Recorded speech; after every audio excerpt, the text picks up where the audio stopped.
Assalamualaikum guys. Selamat pagi. Pagi ni sayu sangat. Sedih sangat. Untuk pengetahuan rakan-rakan semua, saya ialah dalam musim-musim macam ni, dalam tumbuh-tumbuhan kita bertanam, bercucuk tanam ni, setiap yang macam pokok-pokok ni, mereka adalah yang hidup bernyawa lah kan. Kalau manusia bernyawa, tapi sebagai makhluk Allah ni hidup. Tapi saya tengok-tengok belik-belik, memang sentiasa belik lah. Tapi sejak akhir-akhir ni saya sangat sibuk. Jadi bila sangat sibuk, saya banyak terlepas pandang. Sebab banyak kan hoya-hoya pokok-pokok ni. Tapi terutama hoya lah. Musim-musim hujan ni memang dia akan kalah sikit. Kalau terlampau banyak hujan dan tiba-tiba panas, dia terlampau basah. Jadi sekarang ni, pagi ni bersama saya, sedih jugalah. Tengok, minta sorry lah. Ini sebenarnya, ini adalah saya cuci saya punya hoya ni. Sebab saya tengok dia sendu. Tapi dia berbunga. Dia berbunga. Ada bunga. Saya dah buat cutting dah. Tengok, sedihnya. Nampak? Bunga hoya teddy bear. Inilah teddy bear saya. Ada 2-3 pokok lagi. Tapi teddy bear ni adalah induk. Saya dah banyak buat cutting dah. Ada yang tumbuh. Tapi yang ni saya tak perasan sebab dia teddy bear ni macam berbunga. Dia berbunga tapi daun dia macam sendu, macam sangat kering kan?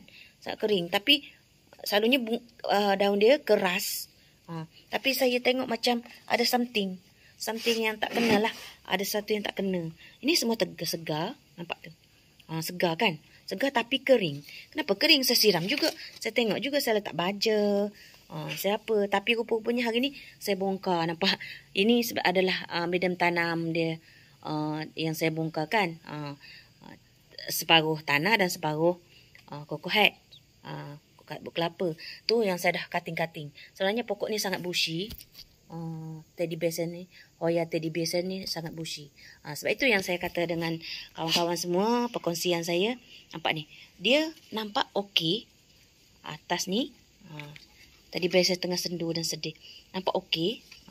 Ini belah atas ni semua masih segar. Tapi cuma daun dia, menunjukkan daun dia tidak secantik biasalah. Dia nampak macam kering, kecut. Kan? Kering dan kecut. Lepas tu nipis. Selalunya dia macam hydration tau. Macam kekeringan. Tapi saya pelik juga kenapa. Sedangkan nampak dia berbunga kan. Dia berbunga. Dia berbunga. Ini saya dah cutting. Saya nak tanam semula. Jadi kenapa? Jadi hari ni kemusykilan saya terjawab. Rupa-rupanya dia dah busuk. Akar dalam dia dah tak ada. Nampak? Dah sangat. Nampak ni? Dah sangat kering. Sikit-sikit je lagi dia bertahan. Kalau saya biarkan juga dalam 4-5 bulan lagi memang dia akan mati. Mati teruslah sampai ke atas. Ini memang tidak ada berfungsi lah. Kalau macam ni nampak? Dia ada segar sikit di dalamnya je. Itu dah dia bertahan sampai kesian sampai macam ni. Jadi saya silap lah. Sepatutnya saya bongkar awal-awal lagi. Tapi saya merasakan dia okey. Tapi saya tidak ada pengalaman sangat. Now, nampak tu. Tu. Ini namanya busuk. Busuk akar, busuk batang. Nampak dah tak boleh dah. Kita kena potong kat sini. Kan? Kita kena potong ya. Kita kena potong kat sini. Aduh, hai. Sedih juga kan? Nampak kita dapat pohon yang belah atas ni masih boleh diselamatkan. Kita buat cutting beberapa lah. Kita buat cutting yang saya ada rumah kaca lagi. Nampak ni dah kering sangat. Ni kering sangat. Dah tak boleh dah. Tapi hoya ni jenis pokok yang sangat lasak. Sebab dia pokok AVP. AVP sebelah atas ni dia boleh hidup. Sebab dia boleh menjala dan memanjat di tembok-tembok. Boleh memanjat di kayu-kayu. Dia akan mengeluarkan akar di sini. Akar ni lah yang akan menjadikan dia hidup sebelah atas ni. Tapi bawah dia mati. Tapi ini perlu dibuang. Sebab takut dia berjangkit ke atas ni kan. Kita tak tahu ada hama apa masalah dia. Cuma kita tahu dia busuk. Jadi kita try potong daripada sini. Tengok. Kalau masih orang kata masih segar. Ini pun dah mati sampai sini. Okey, kejap ya. Mati sampai situ. Kita tengok. Kita potong lagi. Kita cari sampai nampak di mana segarnya batang tu. Kita nak tengok di mana segarnya batang tu. Nampak ini pun kering. Kering lagi. Kita potong. Potong lagi. Sedih kan? Memang saya memang sedih kalau nampak bab ni. Tapi ini masih kering. Okey. Alah, tak syap. Okey, kita potong lagi. Ke sini. Ini pun tak boleh lagi. Sampai ke sinilah. Tapi sedih lah. Tapi kalau kita ada memang dia nak hidup, kita potong-potong sampai kat sini. Kita letak sphagnum moss kat sini. Kita semai, dia akan mengeluarkan akar. Tapi dia letak di tempat yang humidity. Di tempat yang lembap lah. Dan teduh. Kita lagi. Okey. Tak jelas. Ini nampak segar. Okey, ini nampak segar. Kalau segar ni maksudnya okey. Ni segar. Maksudnya kita boleh semai yang ni. Ambil yang segar ni. Tak nampak lah. Okey. Nampak kita ambil yang segar. Jadi hoya ni macam ni lah. Kita akan buat cutting. Satu jengkal ni, satu jengkal. Dapatlah banyak macam pasu sana tu kan. Tapi itu memang itu bukanlah kotoran apa, tapi saya cuci hoya-hoya ni tadi, cuci ni semua jadi kotor, bersepah-sepah. Tapi sedih sangatlah. Dia mau juga berbunga. Macam inilah kehidupan hoya ni. Sebab dia epiphyte. Bila epiphyte, dia bergantung hidup kepada udara. Walaupun akar dia mati, reput, tapi dia boleh survive untuk beberapa ketika. Tapi untuk selamatkan dia, kita potonglah, buat cutting. Buat tumbuhan baru. Tapi ini kan pokok matang. Kita jangan risau. Bila pokok matang, kita buat cutting. Dia tidak akan mengambil masa lama untuk berbunga. Jadi, mungkin 3 bulan, 4 bulan, 5 bulan lepas ni, dia akan mengeluarkan pedangka baru. Kita berharap dia tumbuhlah. Yang ini memang tak boleh pakai dah. Kalau rezeki hidup-hiduplah kan. Ni. Okey. Kita cuba, kita tengok mulai daripada sekarang. Saya akan updatekan pada anda. Saya akan saya letak dalam nampak tu. Dalam sabut kelapa, sebab moss pun campur. Ni macam ni. Ini saya dah buat media tanah dia. Media tanah dia. Ni sabut kelapa. Ni sabut kelapa. Ni sabut kelapa ni saya dah rendam dengan vitamin B1. Dalam tu ada saya letak sikit-sikit ni. Apa tu? Charcoal. Apa tu? Arang. Letak sikit. Ataupun nanti boleh letak perlite seed ke. Tu media tanam dia saya dah campurkan. Itu untuk saya semai hoya-hoya saya. Letak tempat teduh ataupun saya letak dalam greenhouse. Plastik je lah kan. Okay guys. Semoga bermanfaat dan happy-happy selalu. Guys, ni dianya. Tadi saya dah buat cutting, potong-potong-potong kan. Sekarang ni macam tu lah. Saya habis pokok tu, saya hoya teddy bear tu, memang saya dah potong habis. Dah saya tak tinggalkan apa-apa pun, saya buat cutting baru. Alamak, sedihnya. Dia nak berbunga juga walaupun pangkal dia mati. Tapi saya cuba semai dia ni. Bila dia berakar, dia akan boleh hidup dan nanti dia akan berbunga lagi. Selalu macam tu lah. Okey. Inilah dia. 1, 2, 3, 4, 5, 6, 7. Dapat 8 pasu. Sebenarnya boleh dapat lebih ni. Sebab kalau macam cutting ni, kita boleh letak 1 atau 2. Ini sebenarnya boleh buat sampai 20 pasu. Tapi saya padatkan je. Dalam satu pasu ni 4 aja. 4 cutting lah. Paling banyak sepatutnya 3 je. Ataupun 1 pun okey. Tapi saya buat 4. Itu pun sampai banyak macam tu. Tapi tak semuanya dalam satu macam ni. Contoh macam ni. Tak semuanya jadi nanti. Mungkin jadi hanya ada 2 atau 3. Itu pengalaman saya. Macam ni. Macam ni. Ini dah pokok dah matang. Dahan dah matang.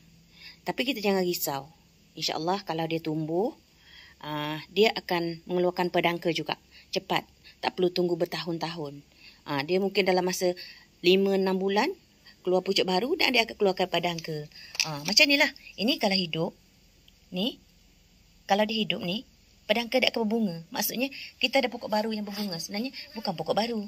Pokok lama yang dah matang. Okey. Macam ni kan. Guys. Dalam ni banyak sangat. Okey. Nampak tak? Sedih juga. Tapi saya yakin insya-Allah dia akan hidup. Sebab Hoya ni memang saya dah ada pengalaman sedikit lah pasal Hoya ni. Tapi itulah sebelum apa berlaku kita kena cek pokok kita. Ini saya letak dalam coco hash. Lepas tu saya letak sparkler moss atas tu. Ini semata-mata coco hash. Tapi lembap lah. Kena siram hari-hari. Ataupun nanti saya nak letak dalam plastik greenhouse ke greenhouse. Ini salah satu saya cuba. Selalunya saya kadang-kadang saya rendam dalam air je. Selalu kalau rendam dalam air kita buat cutting, dia cepat juga tumbuh akar. Tapi ni saya letak dalam coco hash. Tapi saya letak air. Dalam ni ada air. Saya rendam dulu untuk beberapa hari lah. Nanti selepas macam seminggu macam tu saya kurangkan air dia. Dah padat sangat. Tak boleh buka. Tak boleh buka. Tapi ni air guys. Nampak? Air. Okey. Nanti saya akan letak air. Air. Bila dah. Ini saya suruh harap untuk serapkan air. Sebab saya letak vitamin B1. Serapkan air ke coco hash ni. Nanti petang ke. Ataupun esok. Atau petang lah. Ataupun paling-paling tu. Kita takut dia. Tapi sebenarnya yang anehnya. Hoya ni. Kalau dia terlampau basah. Kalau dia tumbuh. Dia akan reput. Tapi kalau cutting ni. Kita rendam dalam air. Dia tak reput. Dia akan mengeluarkan akar. Jadi sampai satu masa. Kita kena keluarkan juga daripada air tu. Pindahkan dalam coco hash ni. Jadi saya nak coco hash ni. Sabut kelapa ni basah betul. Lembab. Jadi saya biarkan untuk beberapa hari. Nanti. Dekat seminggu. Baru saya keluarkan sikit air tu. Tinggalkan setakat ni. Setakat ni je air dia. Setakat ni. Supaya dia boleh. Sabut kelapa tu boleh meresap sentiasa lembab lah. Lembab. Tapi. Pengalaman saya semua. Kebanyakannya hidup lah. Tapi dalam macam contoh dalam ni. Ini. Yang pastinya. Dalam 70 ke 80% dia boleh hidup lah. Tapi kalau macam ni. Tengok ada pedangka. Pedangka baby. Tapi tak apalah kan. Kita harap dia hidup. Lepas tu. Mungkin dalam macam ni yang pantang-pantang ni. Mungkin ada 2-3 je yang boleh hidup. Tapi pasti akan hidup 1 atau 2. Jadi begitulah guys. Tapi insyaAllah ini ada hikmahnya. Bila mati induk dia. Kita akan dapat banyak lagi. Cutting-cutting baru. Tumbuh-tumbuhan baru. Jadi ini semua. Ada 1. 2, 3, 4, 5, 6, 7. 8 pasu teddy bear. Baby teddy bear. InsyaAllah akan ada lagi. Okay guys. Yang penting letak dia di tempat yang teduh. Jangan kena kepanas. Dan monitorkan hari-hari air kelembapan dia tidak terlampau kering. Bila kering dia matilah. Dan kalau terlampau lembab dia busuk juga. Tapi kalau kita nak menjadikan dia lebih sihat, kita letak dalam greenhouse pun okey. Tapi kalau dia hidup-hidup juga, kalau yang mati-mati juga. Okey, kita tengok. Biarlah takdir yang menentukan hidup atau mati mereka. Yang penting kita dah usaha. Okey, bye-bye guys. Semoga bermanfaat. Dapat ni? Guys, sebahagian saya letak dalam ni. Nampak ni? Saya letak greenhouse. Ini greenhouse lah. Zip. Plastik zip ni. Kita buat hari ni. 9 bulan 12. 9 Disember 22. Hoya teddy bear. Saya buat 2 dalam ni. 2. Okey. Buat 2 kan. 2. Dan yang lain-lainnya. Tak di tempat yang teduh. Begitulah. Gitulah. Okey. Kita harap ia punya sehat. Guys, tengok tadi. Kita buat cutting tadi kan. Saya dapat 8 pasu. Tapi saya letak sini tempat teduh lah. Tapi berserabut sini. Saya letak dia tempat yang teduh. Yang telah kita cutting tadi. Jadi ni sangat bushy. Sorry. Op. Pusing-pusing. Oh, sorry. Nampak ni. Hoya dia duduk sini. Jadi saya letak di sini. Duduk tak di sini. Nampak Hoya besar sini. Di sini sebab dapat cahaya. Tapi cahaya petang lah. Cahaya tengah hari dan petang. Ni saya dah semai, dah hidup. Dah semai, dah hidup. Ni Hoya tadi bear. Saya letak sini lah. Semua letak sini. Sebab sini ada, dia teduh. Tapi dia mendapat sedikit cahaya. Cahaya tengah hari atau ke petang lah. Ni. Saya letak sini. Sebab saya nampak di sini sesuai. Aduh, sorry guys. Oh. Asyik jatuh je ni. Ni. Ni Ni sangat bushy ni. Dia tergolek-golek dah. Ni Hoya saya ni. Okey. Dia letak sini sebab di sini dapat cahaya. Nampak ni okey subuh. Ini pun saya Hoya golden eye. Golden eye tengok dia subuh kan. Saya letak di sini sebab sini dapat cahaya matahari. Dia teduh, tidak kena tapi dapat cahaya. Walaupun sedikit, walaupun dalam 1-2 jam dia dapat cahaya, dia tumbuh. Okey guys. Okey. Ini saya punya Laconosa. Laconosa ni dah sangat bushy, sangat besar. Saya baru semai tapi dia dah mula berbunga. Dah ada bunga kecil-kecil kan. Ni ada 2, dah bushy sangat. Ni saya dah semai, dah hidup. Alhamdulillah. Tu semua semayan-semayan. Dia dah hidup. Okey, kita letak dulu. Okey. Ni dia kena cahaya matahari. Tapi kalau yang kita semai, dia akan okey, dia hidup. Ini semua Hoya-Hoya kecil-kecil yang saya dah buat cutting, dah buat semayan, dia hidup. Okey. Nampak ni. Dia hidup. Sampai ke atas tu. Ini ada semayan-semayan. Okey guys. Nampak dia hidup, alhamdulillah. Subuh lah kan. Ni subuh mencanak-canak. Okey. Ni Hoya ni saya tak tahu ID dia apa. Dia dah berbunga macam ni. Dia banyak berbunga ni. Nampak. Ini teddy bear juga. Ini Hoya teddy bear tapi lain varian. Lain negeri. Mungkin ini teddy bear Johor ke Perak ke. Tapi dia dah berbunga. Daripada cutting. Ni yang dari atas sana saya tak tahu apa ID sebab atas sana saya tak nampak. Cantik sangat. Mereka berbunga semua kat sini. Ni Hoya saya. Nampak dari jauh kan? Nampak berbunga. Nampak tu. Semua mencanak-canak bunga dia. Sebenarnya induk dia ke atas. Atas sana. Induk dia ke atas sana. Tapi ini Hoya teddy bear. Saya berbunga. Ini teddy bear juga. Tapi dia bukan spesies yang tadi. Yang tadi teddy bear juga. Cuma dia daripada negeri lain. Dalam Malaysia ni ada 14 negeri. Mungkin dia daripada Johor, daripada Perak, daripada daripada Kedah, daripada Pahang. Tapi paling banyak Pahang lah. Pahang. Pahang sebab banyak hutan dia kan. Nampak ni. Dia bunga ni teddy bear. Tapi tak tahu ID dia tak ada. Tapi tahu tu teddy bear. Ni sangat cantik. Apalah nama dia. Dia hijau dalam dia magenta. Bintang. Cantik sungguh. Bunga dia memang sangat cantik. Wow. Tapi atas sana. ID dia ke atas sana guys. Semua berbunga-bunga ni guys. Ni guys. Ni dia. Nampak ni. Berbunga-bunga. Setiap pedangkan ada bunga. Nampak. Tu dia. Kan. Alhamdulillah. Setiap ni ada bunga. Nampak tu. Tu dia. Berbunga-bunga. Tu bunga. Semua meriah bunga. Alhamdulillah. Syukur. Okey guys. Macam itulah tadi. Merambat-rambat pula saya punya video macam Hoya kan. Hoya kan merambat. Jadi video saya daripada semayan cutting tadi sampai ke sini. Nampak Hoya teddy bear. Saya nak tunjuk teddy bear yang ini varian lain. Nanti kita tengok bila dikembang macam mana bunga dia. Sama tak macam yang teddy bear saya cutting tadi. Okey guys. Okey, doakan semoga baby-baby ni hidup. Bye-bye.